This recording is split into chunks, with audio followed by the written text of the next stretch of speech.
बहुत बहुत स्वागत है बच्चों आपका। चैप्टर नंबर 4 का जो सेकंड पार्ट है उसको आज मैं स्टार्ट कर रहा हूँ। मतलब इसके पहले जो हमने पढ़ाया था ऑक्सीजन तक हमने बता दिया था कि ऑक्सीजन कैसे बॉन्ड फॉर्मेशन करता है। आज नेक्स्ट हमारा है कि नाइट्रोजन में कैसे N2 मॉलिक्यूल कैसे बनता है, इनमें किस तरह की बॉन्डिंग होती है। ठीक है, इसको समझना है आज। एक चीज़ आपको मैं बताना चाहता हूँ। आज मेरा एक स्टूडेंट मिला था, तो केमिस्ट्री का ही कोई टॉपिक था, डिस्कस कर रहा था। उसमें किसी यूट्यूब चैनल से देख लिया था, बता रहा था, पूछ रहा था हमसे। ऑफलाइन भी बच्चे पढ़ते हैं ना, तो मैं कहा कि देखिए जो ऑथेंटिक चैनल है, ठीक है, मैं ये नहीं कह रहा हूँ कि मेरा ही चैनल देखिए, जिसको अच्छा लगेगा वो तो देखेगा ही, लेकिन देखिए ऑथेंटिक चैनल ही देखिए। इसमें कुछ ऐसे भी बच्चे हैं जो पढ़ा रहे हैं और वो स्टूडेंट भी हैं, तो उनका कॉन्सेप्ट क्लियर है। मैं ये नहीं कह रहा हूँ नहीं क्लियर है, लेकिन कहीं न कहीं कभी कभी कुछ ऐसे टॉपिक होते हैं जिसमें वो मिस कर जाते हैं।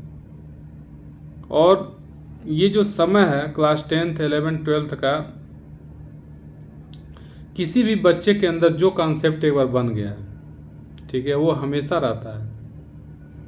इवन हम लोग भी जब पढ़ रहे थे उस समय जो हमारे गुरुजी, जो हमारे अध्यापक हम लोगों को बताए थे, वो कॉन्सेप्ट आज भी याद है।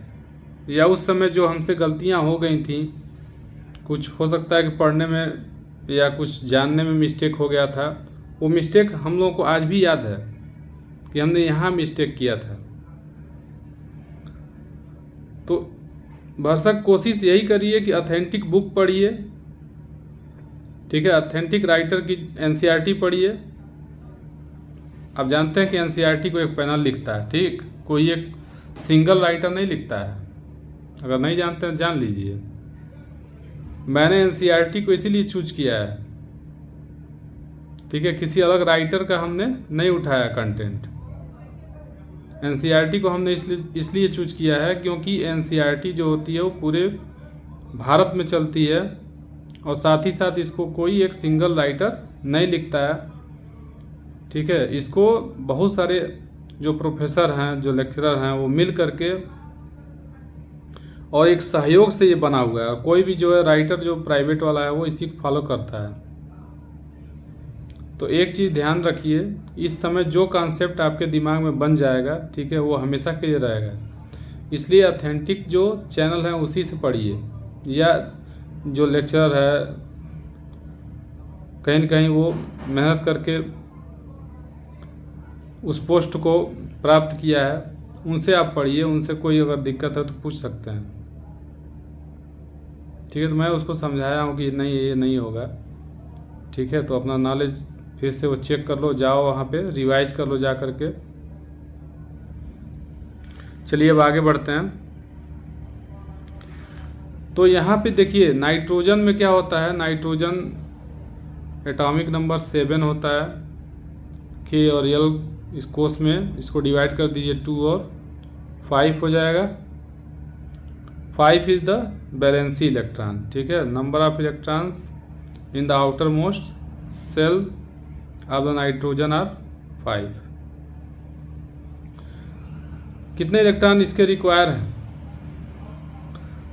ठीक है, only 3 electrons are required to complete their octet. केवल तीन इलेक्ट्रॉन अगर इसको मिल जाएगा तो क्या करेगा, अपना ऑक्टेट यानी अष्टक पूरा कर लेगा। तो इस कंडीशन में क्या होता है कि जब भी दो नाइट्रोजन एक दूसरे के पास आते हैं, ठीक, तो इनमें 3 इलेक्ट्रॉन की शेयरिंग हो जाती है। यहाँ पे देखिए नाइट्रोजन है, 2 इलेक्ट्रॉन इधर किनारे कर दिया, इधर भी 2 इलेक्ट्रॉन किनारे कर दिया है, और यहाँ जो 3 क्रॉस दिखाया हुआ है, ये जो 3 क्रॉस हैं वो दोनों अलग अलग नाइट्रोजन के हैं। यानी ये दिखा रहा है कि यहाँ पे क्या हो रहा है, 3 बॉन्ड बन जा रहे हैं, एक बॉन्ड में 2 इलेक्ट्रॉन पार्टिसिपेट करते हैं तो यहाँ पे क्या हो रही है, शेयरिंग हो रही है इलेक्ट्रॉन की, और इस शेयरिंग के द्वारा, ठीक है, 3 कोवेलेंट बॉन्ड बनते हैं। 3 कोवेलेंट बॉन्ड बनते हैं, कह सकते हैं 3 सहसंयोजक बंध बनते हैं, ठीक है। नाइट्रोजन और नाइट्रोजन के बीच में 3 सहसंयोजक बंध बनते हैं।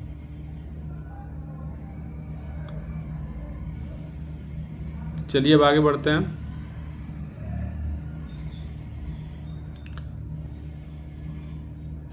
कह रहे अमोनिया के अणुसूत्र NH3 है, क्या इसके अणु की इलेक्ट्रॉन बिंदु संरचना चित्रित कर सकते हैं? चलिए चित्रित कर लेते हैं, ठीक है। NH3 है ना, तो नाइट्रोजन लिख लीजिए यहाँ पे। नाइट्रोजन के बाहरी कोश में कितने इलेक्ट्रॉन हैं? 5 इलेक्ट्रॉन है, तो लिख लीजिए। 1 इलेक्ट्रॉन इधर दिखा दीजिए, क्रॉस से दिखा देते हैं। 1 इलेक्ट्रॉन इधर हो गया, 1 इलेक्ट्रॉन इधर हो गया, 1 इलेक्ट्रॉन इधर हो गया, और 2 इलेक्ट्रॉन हम इधर दिखा देते हैं, ठीक है। फिर हाइड्रोजन का इलेक्ट्रॉन हम डॉट से दिखा देते हैं, डॉट से। हाइड्रोजन का इलेक्ट्रॉन डॉट से दिखा देते हैं, इधर भी हाइड्रोजन का इलेक्ट्रॉन डॉट से दिखा देते हैं। यहाँ देखिए हाइड्रोजन क्या करेगा, हाइड्रोजन अपना ड्यूप्लेट कंप्लीट कर लेगा, ठीक है। यहाँ भी हाइड्रोजन क्या करेगा, अपना ड्यूप्लेट कंप्लीट करेगा, यहाँ भी हाइड्रोजन ड्यूप्लेट कंप्लीट करेगा, ठीक है। यानी 2-2 इलेक्ट्रॉन ये अपना पूरा करेगा। और नाइट्रोजन यहीं पे क्या करेगा, देखिए ये जो नाइट्रोजन है वो 2, 2, 4, 2, 6 और 2, 8 इलेक्ट्रॉन पूरा कर लिया, यानी अपना अष्टक पूरा कर लिया, ठीक है, अपना ऑक्टेट कंप्लीट कर लिया है। तो ये हो गया अमोनिया का इलेक्ट्रॉन डॉट फार्मूला, ठीक है। इलेक्ट्रॉन बिंदु संरचना कहते हैं इसको हिंदी में। तो अमोनिया को हम ऐसे दर्शा सकते हैं। अब कह रहा है कि मेथेन, ठीक है, मेथेन को क्या कहते हैं, मार्स गैस भी कहते हैं।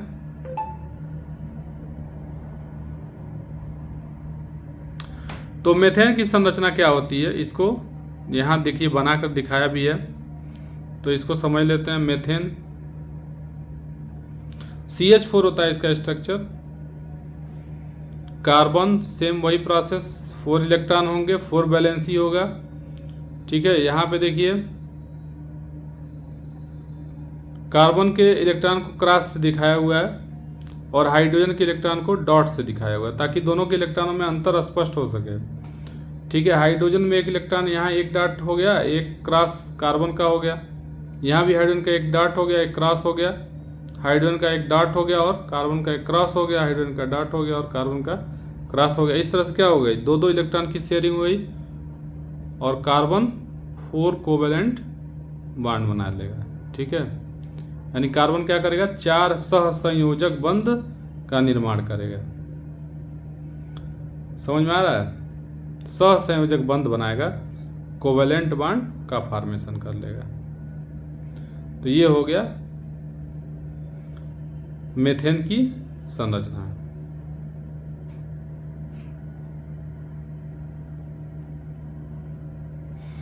नेक्स्ट हमारा है एलोट्रोप्स ऑफ कार्बन क्या होते हैं, ठीक है। Allotropes of carbon, allotropes of carbon, carbon के अपरूप। तो देखिए कोई भी एलिमेंट जितनी रूपों में पाया जाता है वही उसके अपर रूप कहलाते हैं, ठीक है। An element exist in different forms.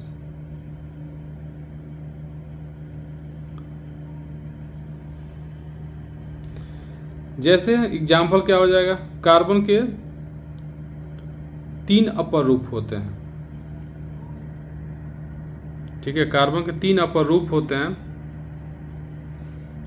इन अपर रूपों की संरचना यहाँ पे दिखाया हुआ है। देखिए यहाँ हीरे की संरचना है,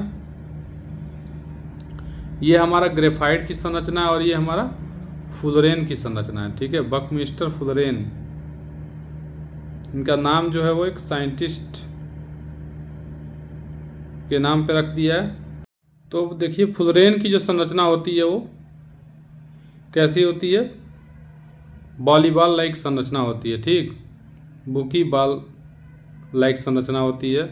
इसमें क्या होते हैं, कार्बन 5 मेंबर्ड और 6 मेंबर्ड साइकिल बनाता है, ठीक है, यानी 5 कार्बन जो होते हैं वो आपस में बॉन्ड फॉर्मेशन करते हैं, और साथ ही साथ कुछ 6 कार्बन एटम जो होते हैं वो भी बॉन्ड फॉर्मेशन करके एक रिंग बनाते हैं, यानी 5 मेंबर रिंग भी इसमें रहेगा और 6 मेंबर रिंग भी रहेगा।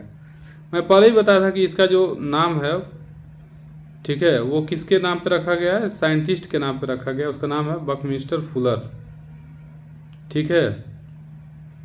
तो इसको फुलरेन कह दिया गया, बाद में ये खोज हुई है।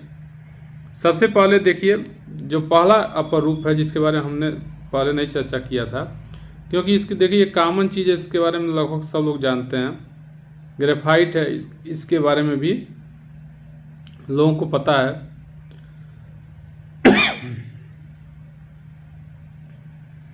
लेकिन जो फुलरेन है इसके बारे में नहीं पता होगा, इसलिए मैं पहले इसी को एक्सप्लेन कर दिया हूँ कि फुलरेन क्या होता है। देखिए हीरे की जो संरचना होती है इसमें भी इसका भी स्पेशल संरचना है, इसकी भी विशेषता होती है। हीरे में क्या होते हैं कि जितने कार्बन होते हैं सब 3D स्ट्रक्चर बनाते हैं और सब टेट्राहेड्रॉन स्ट्रक्चर बनाते हैं। आगे जाएंगे तो पढ़ेंगे टेट्राहेड्रल स्ट्रक्चर क्या होता है, टेट्राहेड्रॉन कहिए या टेट्राहेड्रल कहिए, ठीक है।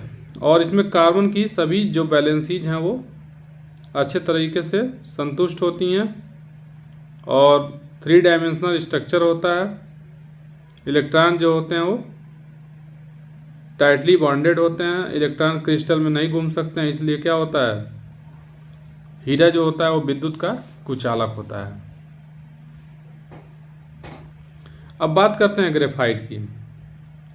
तो ग्रेफाइट में क्या होता है, ग्रेफाइट की प्लेनर स्ट्रक्चर होती है, ठीक है, तलीय समतली संरचना होती है, और इसकी देखिए 3 संयोजकता तो पूरा बॉन्ड फॉर्मेशन करके संतुष्ट होती है। चौथी जो संयोजकता होती है, यानी चौथा जो इलेक्ट्रॉन होता है संयोजी इलेक्ट्रॉन, वो क्या कर सकता है, पूरे क्रिस्टल के दौरान वो स्वतंत्र रूप से गति कर सकता है, यानी जो 4th इलेक्ट्रॉन है वो फ्रीली मूव कर सकता है पूरे क्रिस्टल में। इसीलिए जो ग्रेफाइट होता है वो इलेक्ट्रिसिटी का गुड कंडक्टर होता है, ठीक है। आप देखे होंगे कि जो सेल हम यूज करते हैं टॉर्च वगैरह में, ठीक है, उस टॉर्च के जो सेल हैं जो यूज हो गया हुआ है उसको क्या करिएगा, ठीक है, एक एक्सपेरिमेंट करके देखिएगा, उसको तोड़ करके देखिएगा कि अंदर क्या है उसमें। तो जब उसको तोड़ेंगे तो देखेंगे कि एक उसमें एक रॉड होगा, ठीक है, ब्लैक कलर का एक रॉड होगा, और ब्लैक कलर का जो रॉड होता है वही ग्रेफाइट का ही रॉड होता है। और नीचे जो सेल का जो सबसे नीचे जो एक मेटल होता है उसको वो किसका होता है, जिंक का मेटल होता है, ठीक है। कार्बन की जो रॉड होती है उस सेल में पॉजिटिव रॉड की तरह बिहेव करती है, यानी वो क्या होता है, पॉजिटिव रॉड होता है, यानी कैथोड होता है, ठीक है, कैथोड प्लेट होती है। और नीचे जो है जिंक की प्लेट है वो क्या है, वो एनोड की प्लेट होती है। एनोड पे ऑक्सीडेशन होता है और कैथोड पे रिडक्शन होता है, ठीक है। इतना बहुत है आप लोगों के लिए 10th लेवल में।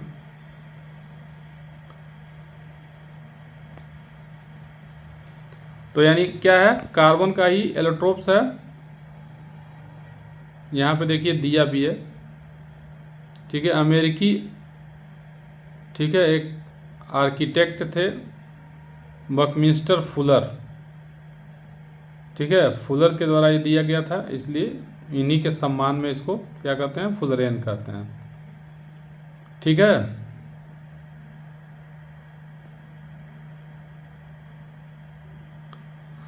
देखिए इसके बाद है कार्बन की सर्वतोमुखी प्रकृति, ठीक है, versatile nature of the carbon. तो इसके बारे में तो हम बहुत पहले ही चर्चा कर लिए हैं, पहले ही लेक्चर में, फर्स्ट लेक्चर में ही हमने बताया था कार्बन की कुछ खासियत होती है। ठीक है, इसमें कैटिनेशन, श्रृंखलन जो है, श्रृंखला बनाने की क्षमता होती है बहुत ज़्यादा, इसीलिए इसके कंपाउंड पाए गए हैं। इसमें देखिए यहाँ द्वित्रिया बंध दे रहा है ना, द्विबंध बनाते हैं, त्रिक बंध बनाते हैं, सिंगल बॉन्ड बनाते हैं।